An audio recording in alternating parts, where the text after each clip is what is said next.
بسم اللہ الرحمن الرحیم۔ السلام علیکم ویورز، میں ہوں احسن قریشی ایڈوکیٹ۔ آج ہم ڈسکس کریں گے قتل بالسبب، یعنی کہ قتل بالسبب کون سا قتل ہوتا ہے۔ جیسا کہ ہم نے پہلے ڈسکس کیا تھا کہ 4 قسم کے قتل پاکستان پینل کوڈ کے اندر موجود ہیں، یعنی کہ قتل کی 4 اقسام ہیں، جس میں قتل عمد ہے 302، قتل شبہ عمد ہے، قتل خطا ہے اور قتل بالسبب۔ قتل بالسبب کا جو ریلیونٹ سیکشن ہے وہ 321 ہے پاکستان پینل کوڈ کا۔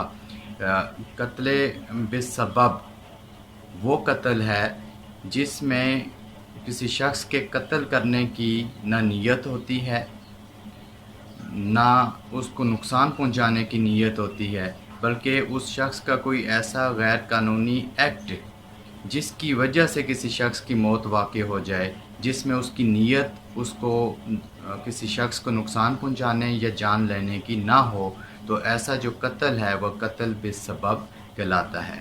یعنی کہ 4 انگریڈینٹس ہونا قتل بالسبب، یعنی کہ سیکشن 322 میں جو پنشمنٹ دی گئی ہے وہ دیت کی پنشمنٹ ہے، اور 321 کے اندر قتل بالسبب کی ڈیفینیشن ہے، اور اس کے مطابق 4 انگریڈینٹس ہونا بہت ضروری ہیں قتل بالسبب کے لیے۔ پہلا انگریڈینٹ یہ کہ انٹینشن نہیں ہونی چاہیے کسی شخص کو قتل کرنے کی۔ نمبر 2، جو کسی شخص کو جان لینے کی انٹینشن نہیں ہونی چاہیے، قتل کرنے کی انٹینشن نہیں ہونی چاہیے، نیت نہیں ہونی چاہیے، کسی کو نقصان پہنچانے کی نیت نہیں ہونی چاہیے، اور جو ڈیتھ ہوئی ہو وہ اس شخص کے اللیگل ایکٹ کی وجہ سے ہوئی ہو، اللیگل ایکٹ اس نے کوئی کیا اور اس اللیگل ایکٹ کی وجہ سے کسی شخص کی جان چلی جائے، تو ایسا جو قتل ہے وہ قتل بالسبب کہلاتا ہے۔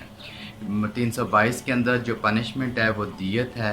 سی آر پی سی کے شیڈیول 2 کے مطابق یہ کمپاؤنڈیبل اوفینس ہے، یعنی کہ اس میں راضی نامہ ہو سکتا ہے، بٹ یہ ناقابل ضمانت جرم ہے۔